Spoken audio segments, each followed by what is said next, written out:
विराजिए। कथा सुनहु इतिहास, तुम श्रोता या मान के तुम पद रज ममुआ। तुम पीछे जो और हैं, श्रोता है रस खान, तिनके सकल मनोरथ पूरवहु श्री भगवान।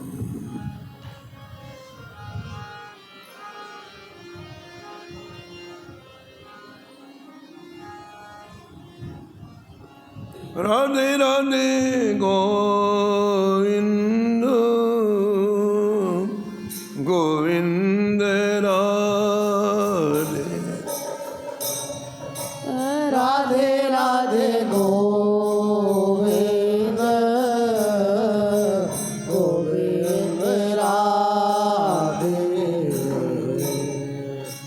राधे राधे गोविंद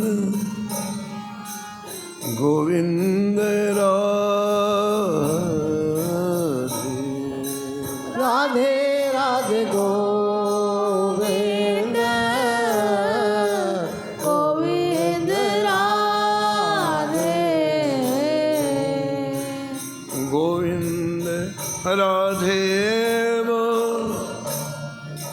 गोपाल राधे। गोविंद राधे बोलो गोपाल राधे। राधे राधे गोविंद गोविंद राधे। श्री राधे राधे गोविंद गोविंद राधे।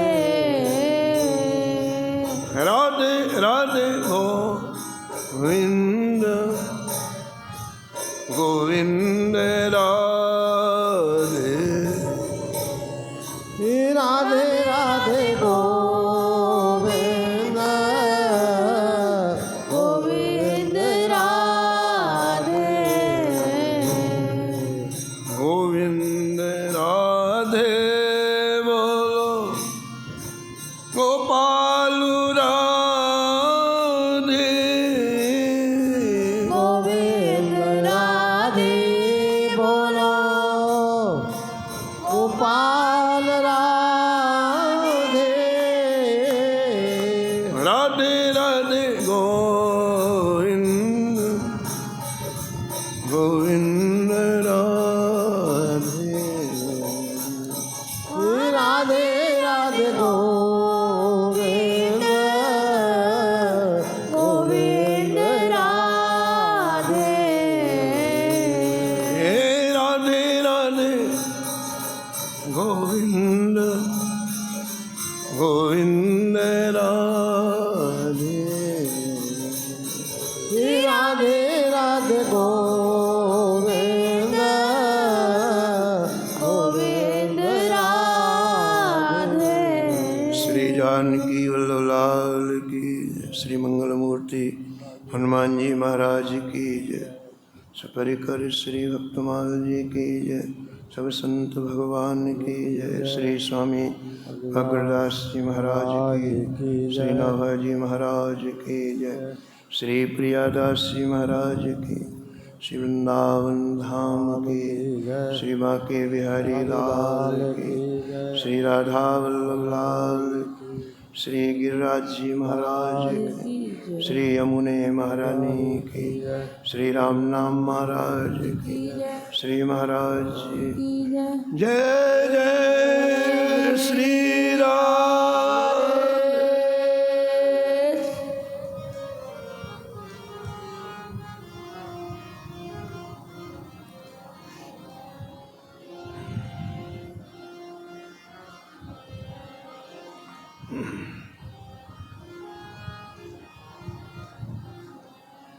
भक्तन को आदर अधिको, भक्तन को आदर अधिक, राजवंश में इनकियो, राजवंश में इनकियो। लघु मथुरा मेरता भक्त अति जयमल पोसे,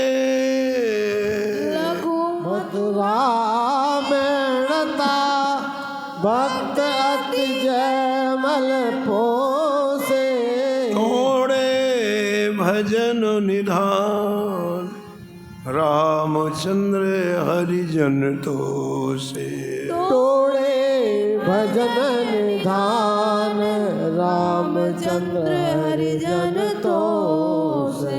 अभय राम एक रसही नेम नीवा के भारी, अभय राम एक रसई नेम नीवा के भारी, कर्मशील सुरतान भगवान वीरम भूपति व्रतधारी, कर्मशील सुरतान भगवान वीरम भूपते व्रतधारी। ईश्वर अक्षय राज राय मल कनहर मधुकर नपुसर वस दियो, ईश्वर अखेराज रायमल कन्हर मधुकर नपसर वस दियो, भक्तन को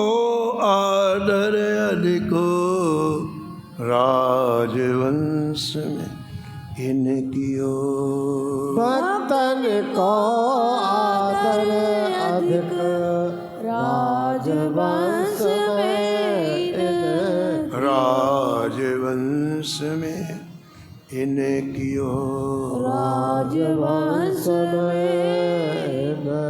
प्रातः स्मरणीय परम वंदनीय श्री भक्तमाल के रचयिता श्री नवह गोस्वामी जी इस छप्पे में कई भक्त राजाओं का स्मरण किया है और निष्कर्ष के रूप में कहते हैं कि इन्होंने अपने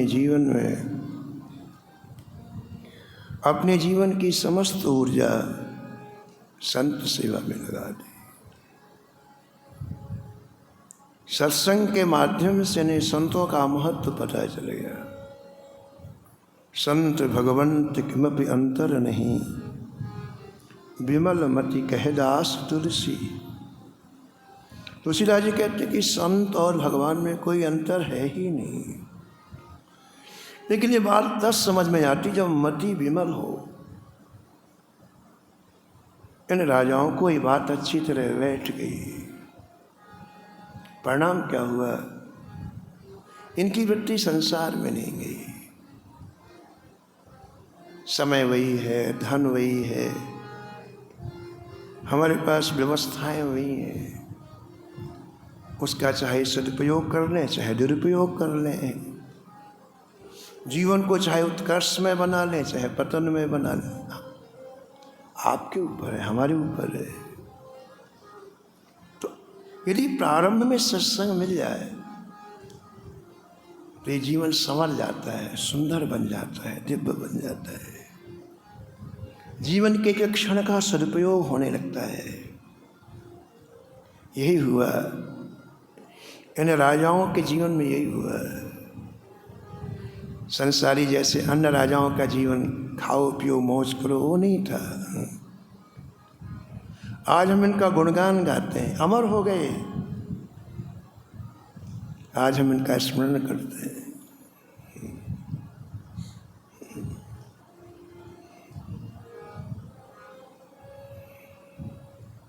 इसमें एक नाम रायमल जी का बड़ा छोटा सा चरित्र, बड़ा प्रेरणादायी। रायमल जी भी संत सेवा करते थे। इनकी रानी बड़ी भोली भाली थी।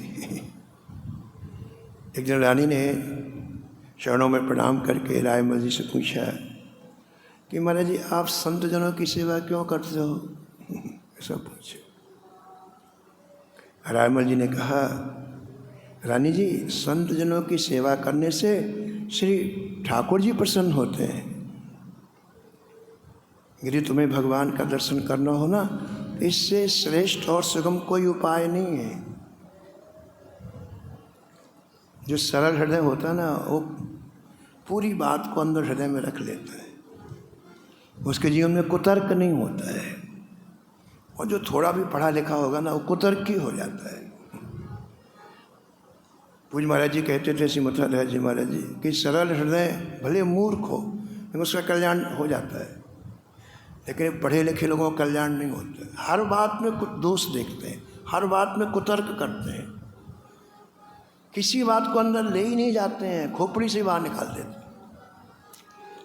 तो सरल रानी थी ना, उसको बात जम गई कि संत सेवा से ठाकुर जी प्रसन्न हो। अब तो महाराज दिन रात संत सेवा में लग गई हो। रायमल जी की बात मान करके इनकी सेवा से ठाकुर जी प्रसन्न होते हैं, सेवा में लग गए। और देखो, व्यक्ति अच्छे हृदय से कोई भी काम करता ना, सीधा ठाकुर जी के पास जाता। कुछ भी करो आप, अच्छे हृदय से आप जो भी करोगे उसकी एक एक बात ठाकुर जी के पास पहुंचती है। और कपट पूर्वक जो भी करोगे वो कुछ भी नहीं जाता ठाकुर जी के पास। तो उसकी इस निष्ठा को देख के ठाकुर जी बड़े प्रसन्न हुए। एक दिन ठाकुर जी की मौज आई, चलो इसको दर्शन देंगे। तो ठाकुर जी एक साधु के वेश में आए, संत के वेश में आए। अब ठाकुर जी किसी वेश में आए, ठाकुर की ठकुराई थोड़ी चली जाएगी। वो दिव्यत्व, आँखों की चितवन, ठाकुर जी के अमृत भरे शब्द, वो तो वही थे। तो रानी ने जब बात की तो उनके वचनों से बहुत आकर्षित हुई। उनके भव्य दिव्य रूप को देख कर बहुत आकर्षित हुई। बड़े प्रेम से चौके में बैठा के गरम गरम भोजन कराया ठाकुर जी। जब ठाकुर जी प्रसाद पा चुके तो सुंदर आसन में विराजमान कराया और हाथ जोड़कर बोला, महाराज आप मुझे बताएं, मुझे भगवान का दर्शन कब होगा? ऐसा कुछ। अब वो भगवान तो स्वयं ही थे। उन्होंने कहा, तुम्हें भगवान का दर्शन करना तो चलो मेरे पीछे पीछे आओ। अब आगे आगे महात्मा जी पीछे पीछे डाले। एक निर्जन वन में जाकर के भगवान खड़े हो गए और तुरंत अपना चतुर्भुज स्वरूप प्रकट कर दिया। दिव्याति दिव्य रूप ठाकुर जी का प्रकट हो गया। अब रानी उस रूप को निहारती रह गई, अद्भुत रूप मान ली। सो सुख जाने मन अरुकाना, सो सुख जाने मन अरुकाना, नहीं रसना पही जाहि बखाना, रसना पर जाए बखाना, जाहि बखाना, जाहि बखाना, जाए बखाना, जाए बखाना। भगवान आशीर्वाद देके जाने लग गए।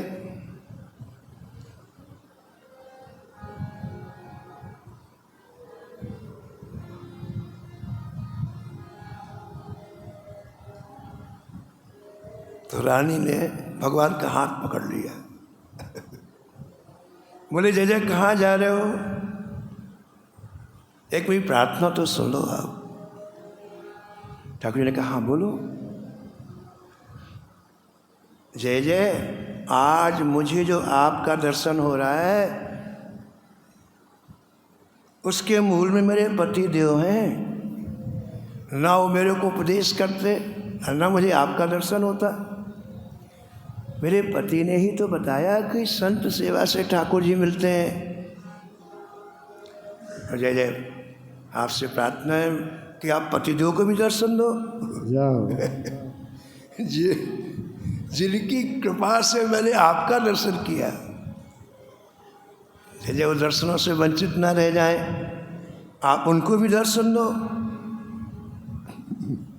ठाकुर जी हंसने लगे, मैं अच्छा यहीं बुला के लाओ। अब रानी दौड़ती दौड़ती गई और रायमल जी को बुला करके लाई। भगवान ने दिव्य दर्शन रायमल जी को दिया। बोलो भक्त वत्सल भगवान की। अब देखो अंदर की बात देखो आप। रानी ने दर्शन किया, रायमल जी ने किया, लेकिन रायमल जी के मन में एक अंदर बात हृदय में बार बार उठ रही थी। क्या उठ रही थी? अरे ठाकुर जी को पहले मुझे दर्शन देना चाहिए। मैंने ऐसे उपदेश दिया है तो सीनियर में हुआ, जूनियर में हुई, तो मुझे दर्शन न दे के ऐसे पहले दर्शन दे दिया। ये मन में कहा नहीं, लेकिन मन में स्फुरण हो रहा था कि देखो श्री ठाकुर जी ने मेरे पहले इसको दर्शन दे दिया, मुझे बाद में दिया। तो भगवान यहीं रहते हैं, आप जो कहते हो सुन लेते, यहीं सुनते हो, वो सुनते रहते हैं। फिर भगवान बोले, भक्त भूप, तुम्हारी बात सत्य करने के लिए तो मैंने दर्शन दिया। तुम्ही ने तो कहा था कि संतों की सेवा से भगवान का दर्शन होता है, तो तुम्हारी बात सत्य करने के लिए तो मैंने दर्शन दिया।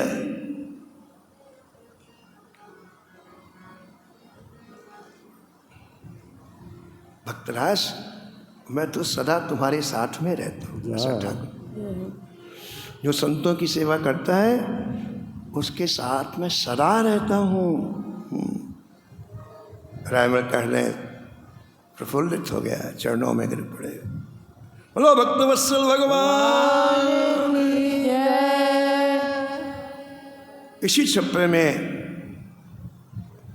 परम संत सेवी परम भक्त ओरछा नरेश श्री मधुकर साहेब जी का भी नाम है, जिनकी पत्नी का नाम श्री गणेश देव जी। अद्भुत मधुकर साहेब जी का चरित्र है। श्री गणेश देव जी के प्रकरण में आपने श्रवण किया है। यहाँ जब राजाओं का नाम लिया गया तो मधुकर साहेब जी का भी यहाँ नाभा जी ने स्मरण किया है।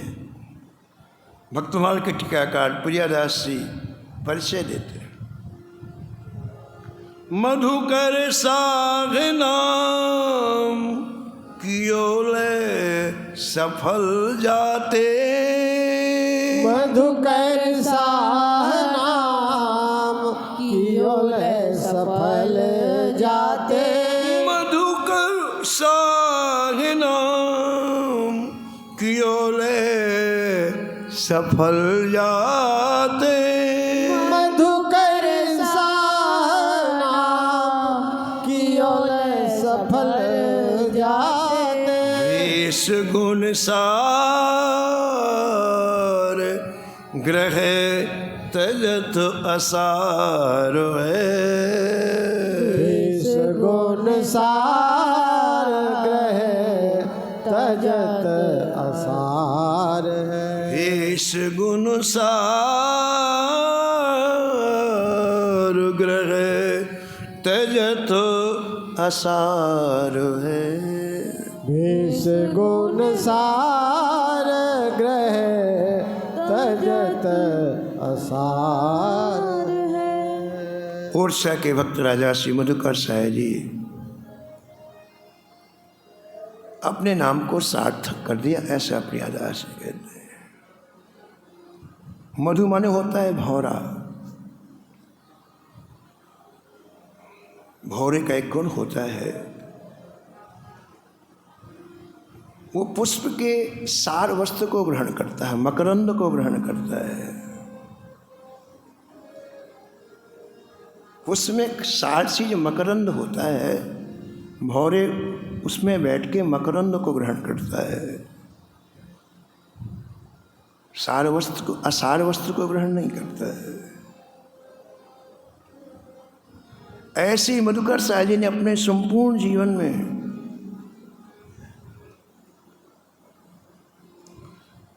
व्यक्ति के साधु वेश का आदर किया, वैष्णव वेश का आदर किया। वो अंदर कैसा उनको कोई मतलब नहीं। माथे में तिलक है, गले में तुलसी जी हैं, हाथ में जप माला है, संत का वेश है, तो आप उसे गोविंद के समान मानते हैं। वो कैसा वो जाने। प्रियदर्शी कहते कि ये जो वेश है ये श्री ठाकुर जी का दिया हुआ है, इसलिए पूरे जीवन उन्होंने इसका सम्मान किया। यही सार वस्त्र ग्रहण करना है।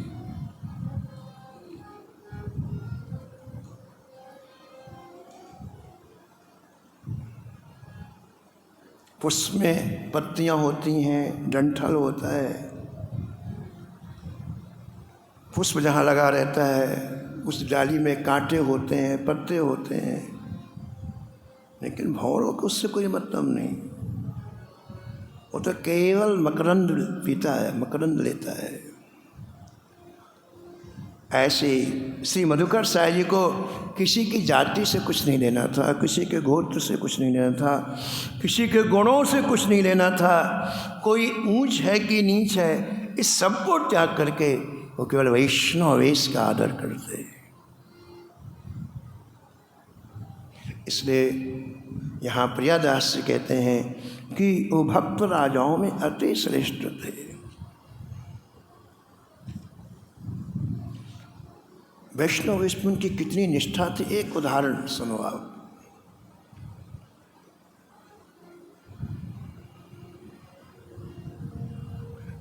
मधुकर साहब जी को 500 वर्ष हो गए। मधुकर साहब जी ओरछा राज्य के राजा थे। ये जितने धर्मपरायण थे उतने सूरवीर भी थे। उस समय भारत का बादशाह अकबर था। अपनी वीरता से इन्होंने युद्ध करके अकबर के कई किलों को जीत लिया था। अकबर समझ गया कि बड़े बहादुर हैं, तो इनसे सम्मान पूर्वक संधि कर ली।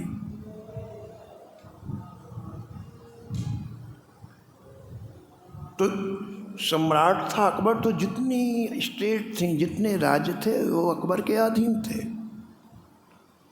यानी अपने राज्य में ये स्वतंत्र है, किसी को फांसी दें, किसी को जेल दें, अपनी कितनी कमाई करें कोई।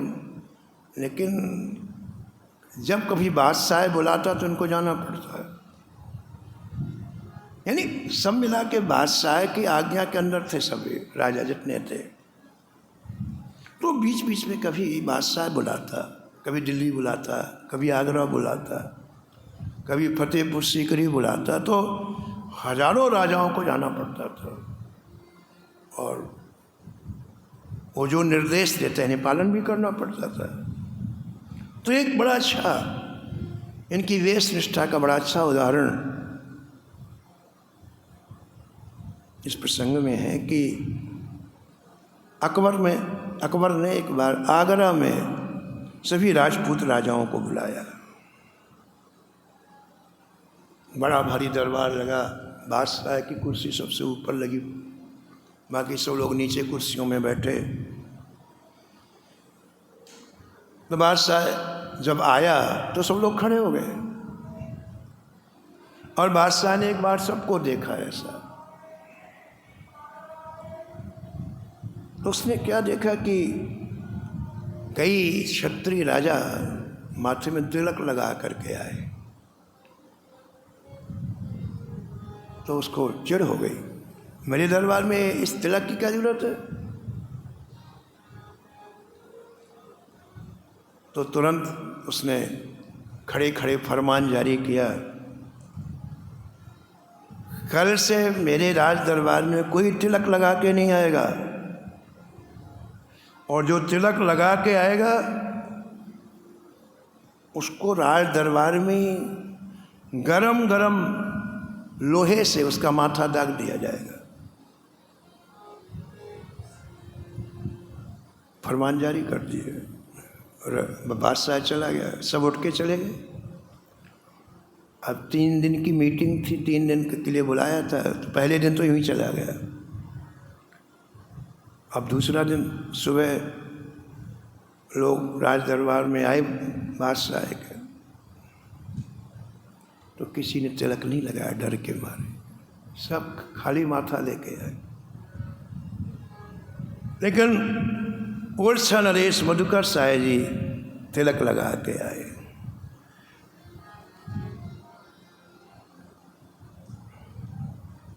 रोज तो महाराज आते थे ना मधुकर साय जी, तो शेरवानी और चूड़ीदार पैजामा होता था राजाओं की पोशाक, वो पहन के आते, लेकिन आज धोती पहन करके आए और ऊपर ऐसा गमछा रख के आए जिसमें पूरा शरीर दिखाई पड़े। रोज तो एक तिलक दिखाई पड़ता था, आज 12 तिलक लगा के आए हो, हाथों में लगा के आए, सामने छाती में लगा के आए, माथे में तो लगा ही था। वैष्णव लोग 12 तिलक लगाते हैं, 12 तिलक लगाते हैं, तो आज 12 तिलक लगा के आए और आकर के सबकी कुर्सियां निश्चित थी, अपनी कुर्सी में आके बैठ गए।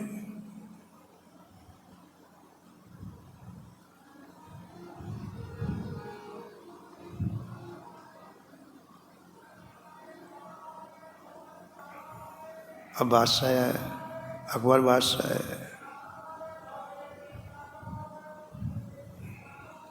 उसने तो कल घोषणा कर दी थी ना, तो बैठने के पहले फिर उसने देखा राजाओं, तो केवल एक राजा तिलक लगा के आया था, बाकी तो कोई तिलक लगा के नहीं आया था।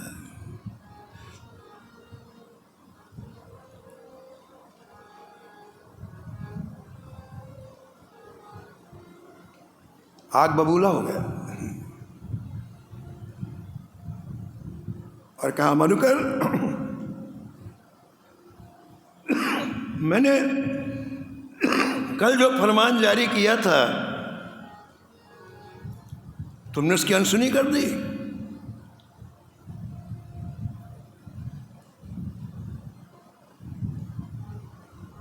तुम तिलक लगा के क्यों आए? मैं अभी इस गरम लोहे से, लोहे को गरम करवाता हूँ और उससे तुम्हारा पूरा माथा गरम गरम लोहे से दगवाता हूँ। मेरे फरमान की तुमने अवहेलना की।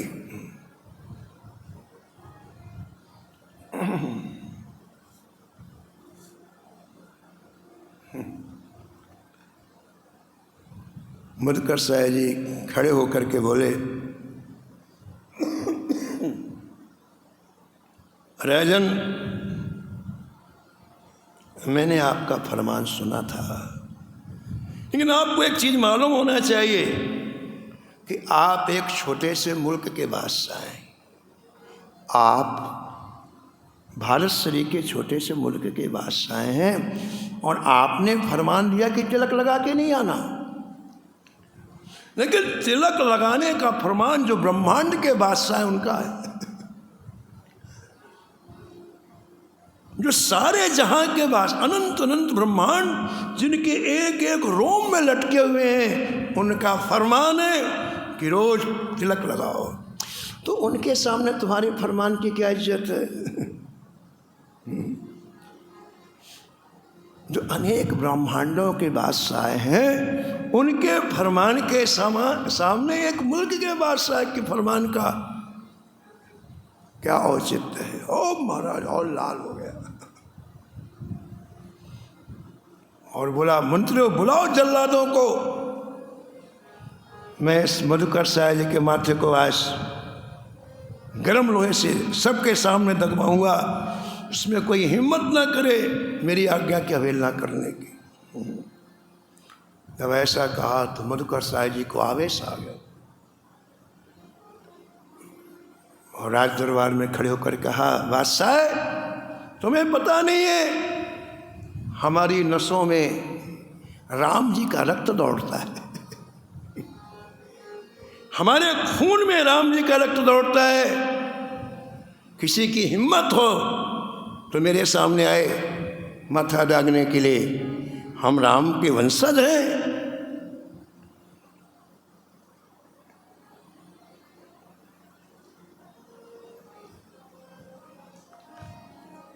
ऐसा आवेश में आके तलवार निकाल ली। अब देखो एक काम की बात सुनो आप। व्यक्ति संसार की यातनाओं से इतना घबराया हुआ है, दब गया है बिल्कुल, कैसे भी जी रहा है, न उल्लास है न अपनी क्षमता पता है उसे, दबा दबा बुझा बुझा जीवन जी रहा है। चारों तरफ की परिस्थितियों से इतना दब गया है व्यक्ति कि उसे अपनी सामर्थ्य का ही बोध नहीं, अपनी ताकत का ही बोध नहीं है। एक संत कहते थे कि हर व्यक्ति के अंदर अमृत है, जितने जीवात्मा है सबके अंदर अमृत है, अमृत। लेकिन परिस्थितियों के बोझ से इतना दब गया है कि अमृत चख नहीं पाता है, सूखा ही मर जाता है। उस अमृत को निकालना है तो हरि नाम लो। हरि नाम अंदर वाले अमृत को बाहर कर देगा, और वो अमृत जब आपकी जिह्वा में आएगा, आपकी वाणी में आएगा, आपकी श्रवणेंद्रिय में आएगा, मालामाल हो जाओगे। न कहीं से कुछ लाना है, न देना है, न कुछ नहीं। अमृत तो आपके अंदर है बाबा। तो परिस्थितियों से व्यक्ति इतना दब चुका है, कोई अपनी सामर्थ्य का ही बोध नहीं, दीनहीन घूमता है। वो सहायता कर दे, वो कुछ, क्या मरा हुआ व्यक्ति क्या सहायता करेगा? संसार में जिससे आपने आशा लगा ली सब मरे मुर्दे हैं, मत देखो उनकी तरफ। हाथ पैर जो तो कर रहे, क्या कर रहे। हम ये कह रहे थे कि जितने राजपूत वहां बैठे थे सब दबे हुए बैठे, लेकिन मधुकर साय जी को जब आवेश आया, उन्हें तलवार निकाली,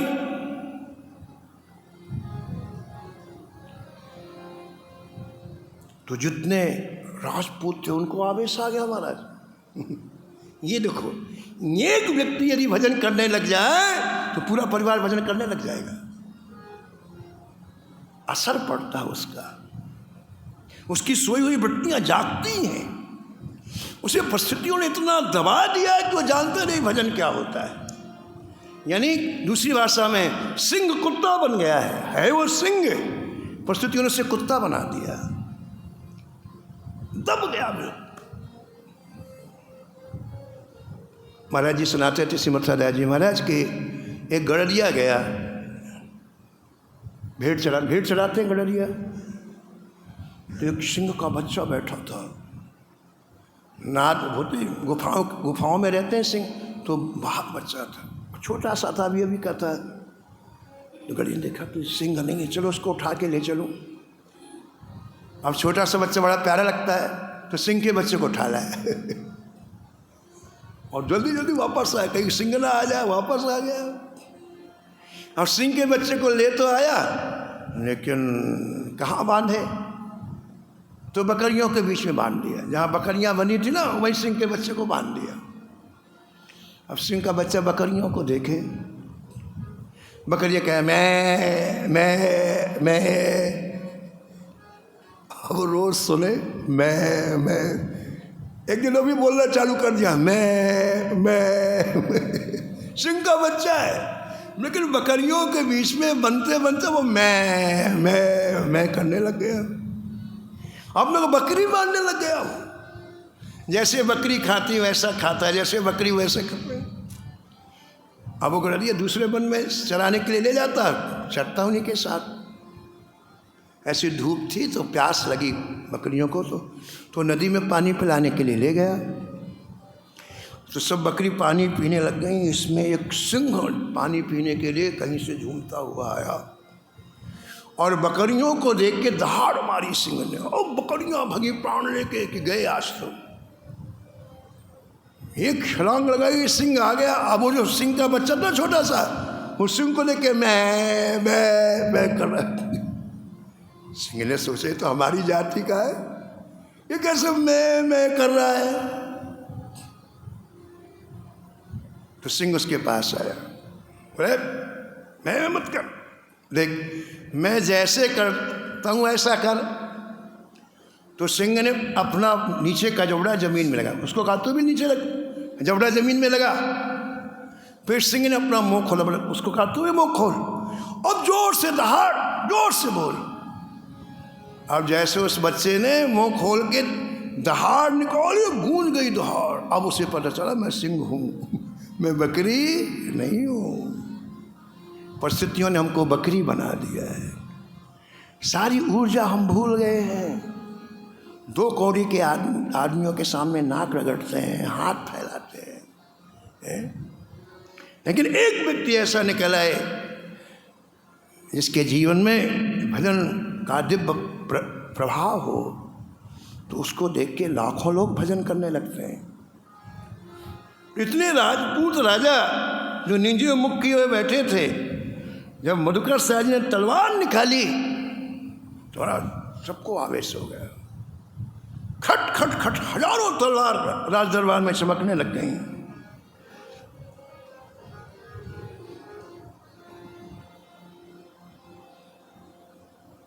एक मुंशी अजमेरी जी हुए हैं जिन्होंने इस घटना को लिखा है।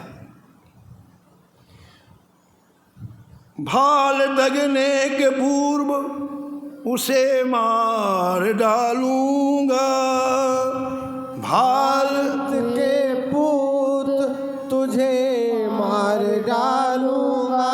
तिलक निकालेगा तो खड़ग में निकालूंगा, तिलक निकालेगा तो खड़ग में निकालूं। मार बादशाह को भले ही मर जाऊं मैं, मार बादशाह को भले ही मर जाऊं मैं। अंत मरना है क्यों न धर्म पर जाऊं मैं, अंत मरना है तो धर्म फल जाऊं मैं। तुमको निर्देश है न पीछे पैर देना तुमको मिले सपे न पीछे पग देना।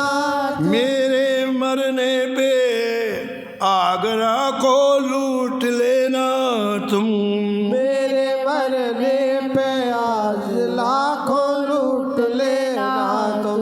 कहते ही कहते फिर क्रोध उन्हें आ गया, कहते ही कहते क्रोध में आ गया। दीप्त मुखमंडल में दून दर्प छा गया, नभ मंडल में दूध चप छा गया। कांपने लगे वे वीर वीरता के जोश में, कांपने लगे वे वीर वीरता के जोश। दांत पीस ओठ को चबाते हुए रोष में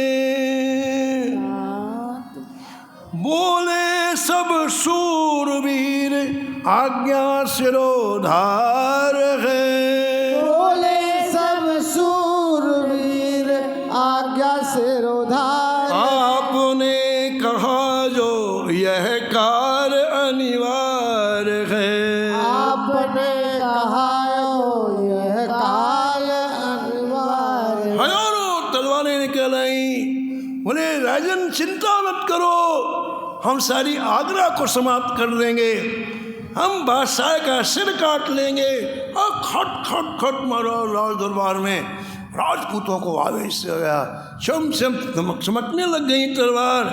मधुकर शाह के इस रौद्र रूप को देखकर बादशाह घबरा गया।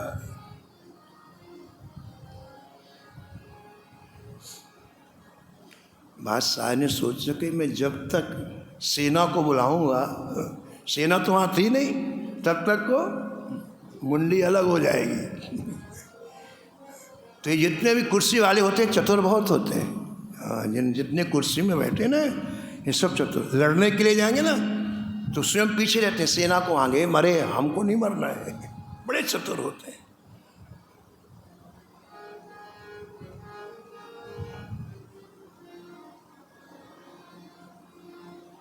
तो घबरा गया।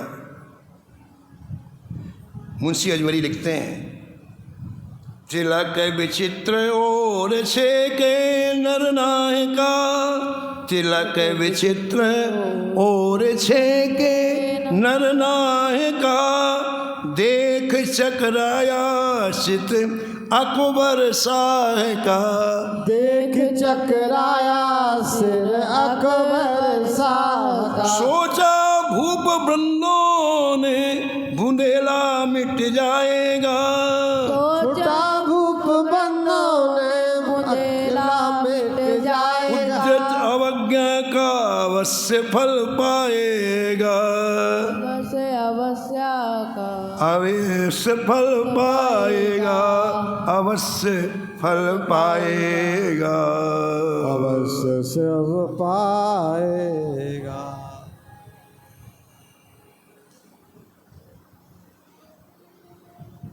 तो बादशाह तुरंत पलटी मारी। पलटी मारी, देखो उसने समझा कि 2 मिनट की देर है, खटखट तलवार मेरे गले में आ जाएंगी। सन्नाटा सभा का तोड़, गूंजा शब्द वाह वाह, सन्नाटा सभा का तोड़, गूंजा सब वाह। बोला बादशाह वाह मधुकर शाह वाह, बोला बादशाह वाह मधुकर शाह। मैंने एकदम से पलटी मारी। बादशाह ने कहा, मधुकर शाह धन्य हो, धन्य हो, धन्य हो। है, मैं तो परीक्षा ले रहा था कि इसमें कौन ऐसा असली वैष्णव है जो दंड देने पर भी तिलक लगाएगा। लेकिन मैंने देखा कि जान की बाजी में, जान की बाजी लगा करके आपने वैष्णव वेश का आदर किया है। आपने ही नित्य नेम अपना निभाया है, आपने ही नित्य नेम अपना निभाया। जान पर खेल आज तिलक लगाया है, जान पर खेल आज तिलक लगाया है। मुझको नहीं है चिढ़ तिलक लगाने से, मुझको नहीं है चिढ़ तिलक लगा। मैंने परीक्षा ली थी हुक्म के बहाने से, मैंने परीक्षा ली हुक्म के बहाने से, हुक्म के बहाने से, हुक्म के बहाने से। महाराज सिंहासन से नीचे आकर के मधुकर शाह जी का हाथ पकड़ा बादशाह ने और अपने साथ ले जाके आधे सिंहासन में बैठा है मधुकर शाह जी। बलहारी आपकी, बादशाह बोला, बलहारी आपकी अनोखी आन बान पर, बलहारी आपकी अनोखी आन बान। खुश हो गया हूँ मैं सच्चाई और शान पर, खुश हो गया हूँ मैं सच्चाई और शान पर। आपकी ही नाम से लगाया अब जाएगा, आपके ही नाम से लगाया मधुकर शाही यह तिलक कहलाएगा। मधुकर शाही यह तिलक कहलाएगा। महाराज पूरा राज दरबार मधुकर साहब की जय जयकार कर। बोलो मधुकर साहब जी महाराज की। और महाराज सभी वैष्णव मूढ़ तिलक लगाने लगे और सभी को आज वैष्णव वेश की महत्ता का पता चला। ऐसे मधुकर साहब जी बहुत आदर करते थे वैष्णव वेश का। अभी आपने जो कवित्र सुना प्रियादास जी का, उसमें लिखा हुआ है कि मधुकर साहब जी सार को ग्रहण करते और तिलक लगाए हुआ कोई भी हो उसका भगवान के श्री के सम्मान करते। तो पूरा राज परिवार नाराज हो गया उनसे। कैसे राजा हैं, किसी को भी तिलक उसको प्रणाम, उसका चरणामृत लेते हैं। देखो व्यक्ति जब किसी चीज़ के बारे में अनभिज्ञ होता है ना, तो ऐसे ही तर्क करता है। जिसको भगवान की महिमा का ज्ञान नहीं है तो जो भजन करते हैं उसकी उपेक्षा करता है। जिसको संतों की महिमा का ज्ञान नहीं है तो जो संतों की सेवा करता है उसकी हंसी उड़ाता, यानी उसको बारे में कुछ जानकारी है ही नहीं ना। ऐसे जितने राज परिवार के लोग थे क्या जाने संतों की महिमा, वैष्णव की वेश की महिमा। तो उनको लगता था राजा व्यर्थ में इतना अपना धन लुटा रहे हैं इनके पीछे, राजा एहसान से रहना चाहिए। क्या जो भी आता उसको साष्टांग प्रणाम करते हैं। तो सब के सब नाराज, पूरा परिवार संबंधी सब नाराज थे। सबने विचार किया कि एक बार को नीचा दिखाया जाए।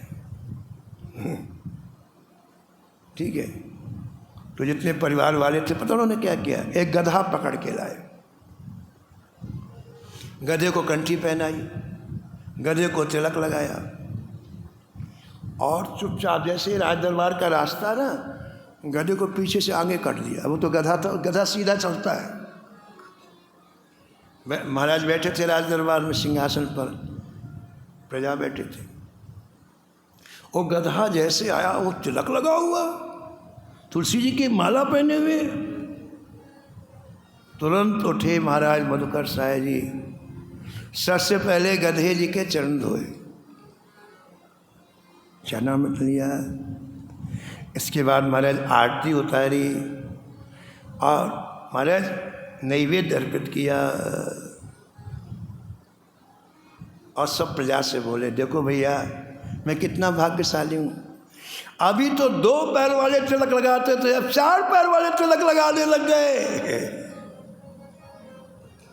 अब लो दुई दुई पाद के देखे संत अनंत, अब लो दुई दुई पाद के देखे संत अनंत। 4 चरण के आज ही, 4 चरण के आज देखे संत लसंत, देखे संत नसंत। मेरे प्रभु समरथ हुए, मेरे प्रभु समरथ सकै रूप सब धार, सकै रूप सब धार। हर नाही वैष्णव खरे, खर नाही वैष्णव खरे, प्रभु तुम लेहु उधार, प्रभु तुम लेहु मधुकर साहब जी प्रजा को कहने लग गए कि हमारे सरकार समर्थशाली है, कर तुम अकर तुम अन्यथा कर तुम समर्था साईश्वरा। तो समर्थवान भगवान चाहे कोई रूप धारण कर ले, तो आज हमारे समर्थवान भगवान इस रूप में आए हैं। एक खर नहीं है, खर माने गधा, बोले एक खर नहीं है, एक खरे वैष्णव है। और हमारे ठाकुर ही इस रूप में आए, हमारे ठाकुर। उस समय खंडानंद जी महाराज कहते थे कि मेरे जीवन में एक भी ऐसी घटना नहीं हुई कि मैं सामने बंदर को देखूँ मुझे हनुमान जी याद ना आए, मुझे बंदर को देखते मुझे हनुमान जी याद आए। आज तक जीवन में कभी ऐसा नहीं हुआ कि सामने बंदर आए मुझे हनुमान जी याद ना आए। मुझे बंदर तुरंत भूल जाता है ये हनुमान जी, अब मेरा मस्तक झुक जाता है। कोई भी बंदर सामने आया, खंडन जी कहते हैं मेरा मस्तक मुझे हनुमान जी याद आया। कभी ऐसा हुआ ही नहीं। और कभी कोई सुअर आ जाए तो मुझे बारह भगवान याद आ जाते। कैसी भगवान की लीला है बताओ, इस रूप में भगवान ने अवतार लिया, चिंतन उधर चला जाता है।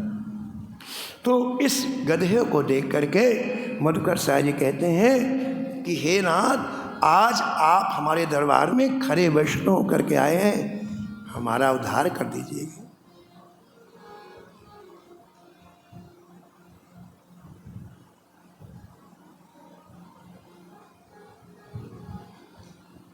तो वो जितने संबंधी थे वो छिपे छिपे देख रहे थे कि राजा क्या करेंगे, गधे के साथ क्या व्यवहार करेंगे।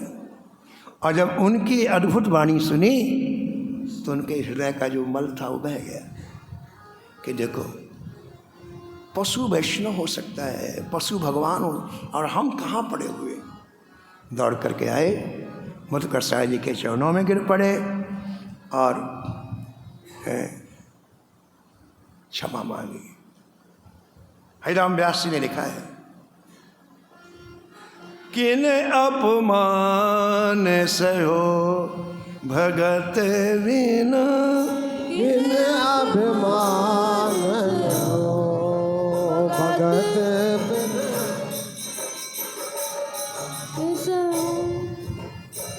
कहा कहान असाधुन कीन हो, कहा सारन कीनो, रही बल धर्म रहो, रही बल धर्म रो, भगत बिन किन अपमान सहो, भगत बिना इन अपमान सहो। श्री बांके बिहारी जी के मंदिर की बात है। करीब 24 वर्ष पहले की बात है। परम पूज्य महाराज जी श्री मथुरा दास जी महाराज बिहारी जी का भोग आया और मंदिर के बाहर जो चबूतरा है वहाँ बैठ के कथा, भक्तमाल की कथा कहना प्रारंभ। तो वहाँ के गुसाइयों को अच्छा नहीं लगता। वो सोचते थे कि ये पैसा पुजाने के लिए बाबा ऐसा कर रहा है। ऐसी जिसकी जैसी मानसिकता होती है वो वही सोचता हो। आप में जो कमी होगी ना, तो आप दूसरे के ऊपर वो सोचते हैं। यदि आप में कमी ना हो तो आप दूसरे के ऊपर ऐसा दूसरों पर नहीं कर सकते।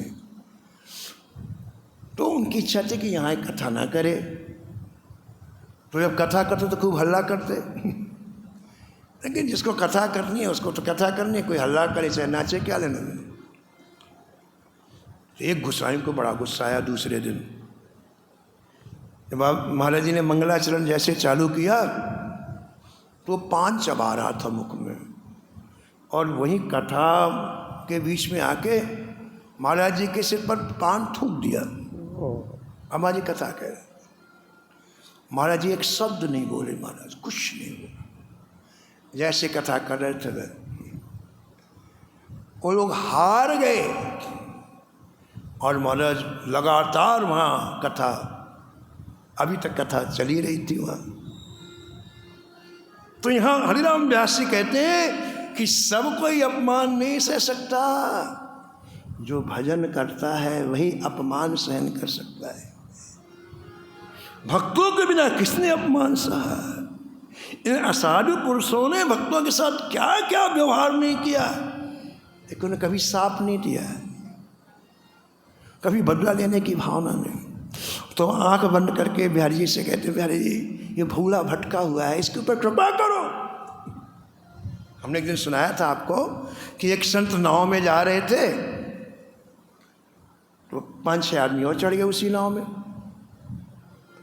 नाव जो बीच नदी में आई तो पांचों के पांचों संतों के विरोधी थे। उन्होंने कहा है एक दूसरे की तरफ देखो। बाबा का सिर घुटा हुआ है, जूते निकाल के इसके चांद में मारे, बड़ा मजा आएगा।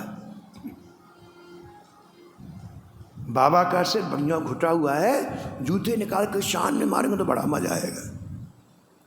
जब उन्होंने जूते ही निकाले हाथ में तो आकाशवाणी हुई। आकाशवाणी ने कहा, महात्मा जी ये दुष्ट धूर्त लोग तुम्हारे सिर पर जूता मारना चाहते हैं, तुम कहो तो हम नाव पलटा दें, डूब जाए नदी में। तुम कहो तो हम नाव पलटा देते हैं, डूब जाएंगे नदी में। महात्मा ने हाथ जोड़ा, बोले नहीं प्रभु ऐसा मत करो, आपको पलटाना है तो इनकी बुद्धि पलटा दो, ये भी भजन करने लग जाए। नाव मत पलटाओ के मर जाए, आपको पलटाना है तो बुद्धि पलटा दो, ये भी भजन। क्या क्या इन लोगों ने नहीं किया संतों के साथ। संतों ने कभी साफ नहीं दिया, कभी उनका बुरा नहीं चाहा। किन्हें अपमान से हो भगत बिना, किन्हें अपमान